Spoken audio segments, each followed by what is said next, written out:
Hey everybody, Damon D here. 2024 had some really amazing, heavy stoner rock albums. So here's my top 10. Some of these might be familiar to you, others maybe not. They might be hidden gems. Let's do it. At number 10, Black Sky Giant, The Red Chariot. So these guys are out of Rosario, Argentina, and this came out in January of 2024. And I just found out about this recently, just kind of randomly came across it.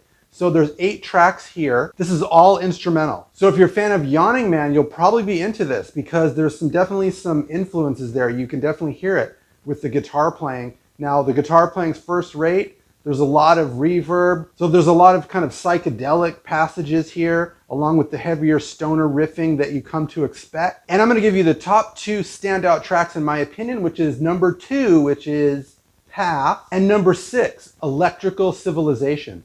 So what's cool about this band is, you know, you got that stoner vibe, but you also have this kind of atmospheric, reverb heavy, kind of psychedelic desert thing happening.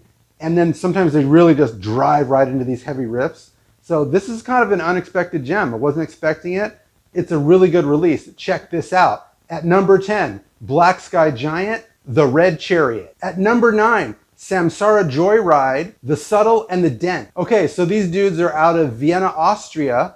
And what's cool about this band is the twin guitar attack of Florian Mihé and Michael Helmer, which is really good because these dudes really play well off of each other. So there's a lot of guitar solos. There's a lot of dueling guitar lines. So if you're a guitar focused person, this is probably one of the albums for you because there's a lot of really good guitar work. And these guys are probably a little more in the blues rock. So they're kind of mixing a blues rock with stoner, kind of psychedelic, with the kind of reverb heavy stuff. You could probably hear some Yawning Man from the Desert in this one a little bit. And then they have the driving heavy stoner riffs. There's a lot to like with this album.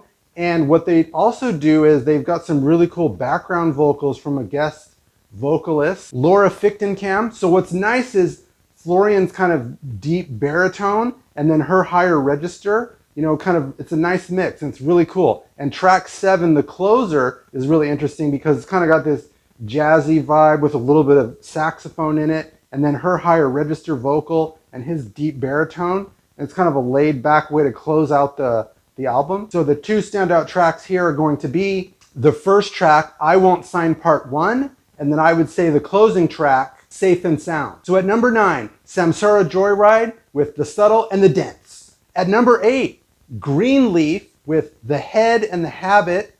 Greenleaf is out of Borlänge, Sweden, which hopefully I said that right, I don't know. But you guys will correct me if I'm wrong. You have 9 tracks here. I would say the standout tracks are track 2, which is Avalanche, and track 8, The Tricking Tree. So what's cool about this is if you like that driving, heavy riffs, powerful drums, the guitars are really distorted and driving the tracks forward, then this is probably the album you might be interested in. And actually, one of the things is the vocals here are pretty good. They're pretty clear, and the singing is probably a little better than I expected. I wasn't that familiar with Greenleaf because I didn't have a lot of expectations going into it, but it turns out it's really heavy, rocks, it's really heavy. So if you like those driving heavy riffs, then this is probably the release for you. At number 8, Greenleaf with The Head and the Habit. At number 7, Brant Bjork, Once Upon a Time in the Desert. So this has 9 tracks, and what's really good about this release is it's a trio. So you got Brant on guitar and vocals, and then you have Mario Lally of Fatso Jetson, Yawning Man, sort of quartet. So what you really have here are the godfathers of the desert scene here. So Brant Bjork, most people know who that is, and Mario Lally, and Ryan Goot, who does a really good job on the drum. Track 10 really showcases his drum work, which is really good on this album. What I really like about this album is, you know, Mario Lally has this distorted bass sound, which gives it an extra heaviness. And since it's a trio, the guitar with that really heavy bass, along with the drums really locked in, it's a really decent rhythm section. And so for a trio, from a sonic perspective, it's really driving and the music's really locked in. So one of the things about Brant Bjork and his style is probably it's a little less stonery and more of like a groove thing happening. So the songs are very groove heavy. You know, I think what he's trying to do is kind of drive into this really kind of droning groove that you just can kind of really get into versus kind of maybe some of that harder edged stoner metal. And the two standout tracks here are going to be the first track, You're Free, which is a really great track, and then the closer, which is track 9, Do You Got Some Fire. And what's awesome about this one is, like I said before, Ryan Goot comes in first on the drums and really sets the tone of just the song right there with the beats, and then they kind of layer over it with the bass and the guitar comes in. So that's a really good song. Closes out the album in an amazing fashion. So if you're into a more groove heavy and less stoner metal, kind of harder edged music, this might be the one for you. At number 7, Brant Bjork with Once Upon a Time in the Desert.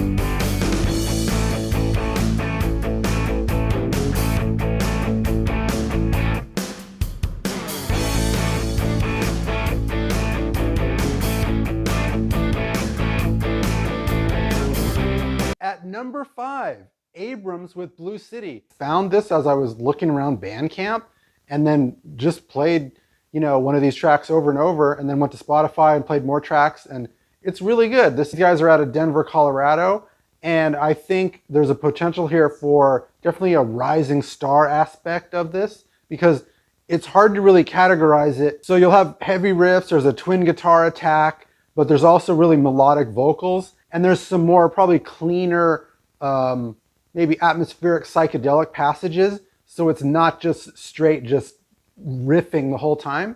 The rhythm section here is really solid. And the melodic nature of the songs, I think, is something that was maybe a little unexpected.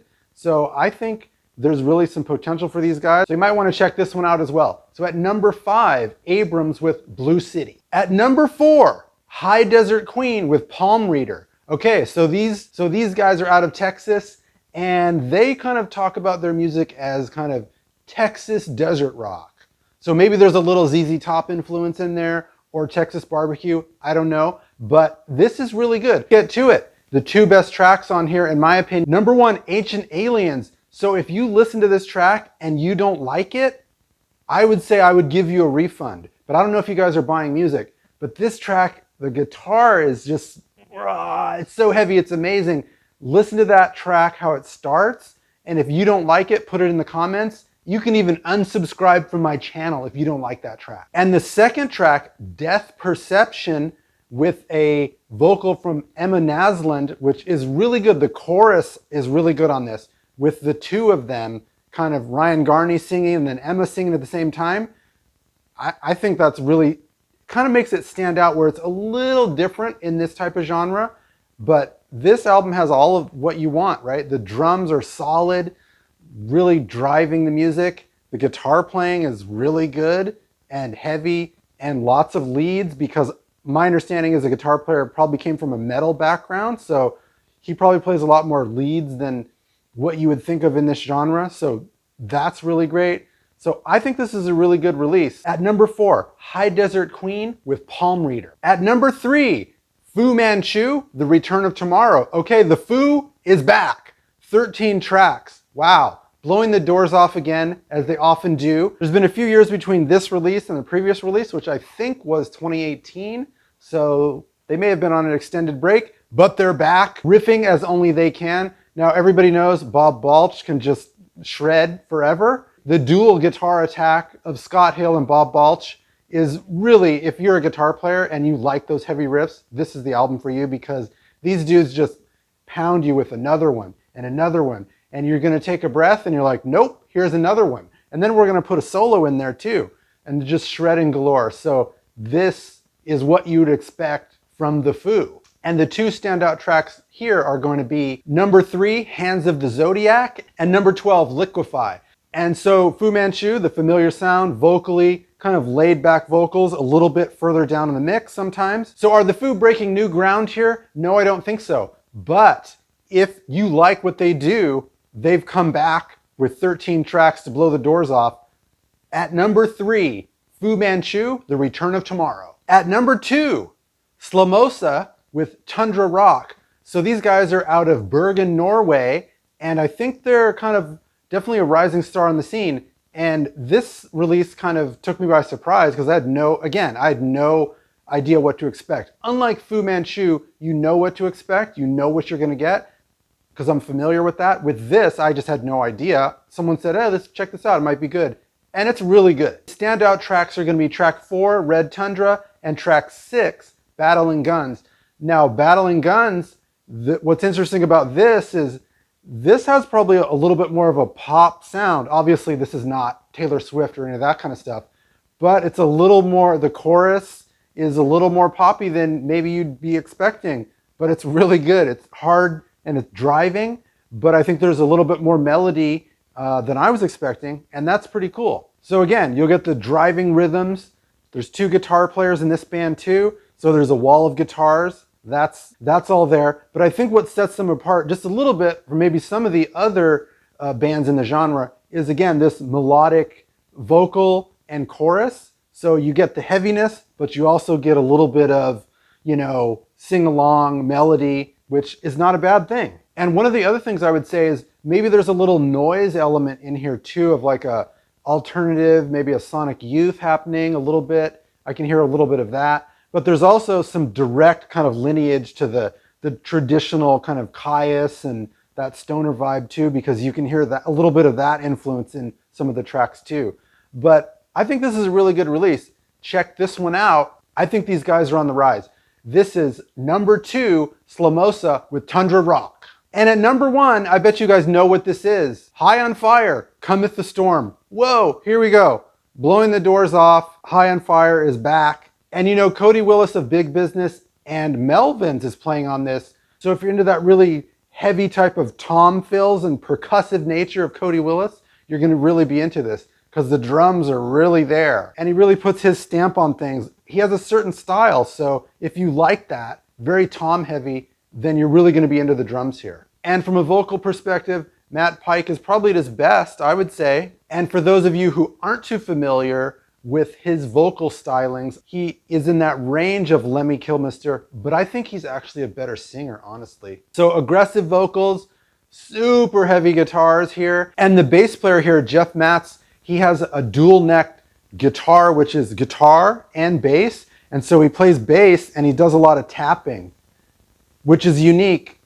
In 3, 2. So he's doing a lot of tapping with that kind of heavy tom fills. So it's a really interesting sound. And the 2 standout tracks here are going to be Lamb's Bread and track 4, Cometh the Storm. And this has 11 tracks, and the album closer, Dark Fleece, comes in at right about 10 minutes. You're going to have like 55 minutes of music here, so it's a full album. If you listen to it from beginning to end, you're probably going to need to take a little bit of a break because it's so heavy. You'll probably be pounded into submission from the heaviness. But if that's what you like, that's what this delivers. So at number 1, High on Fire, Cometh the Storm.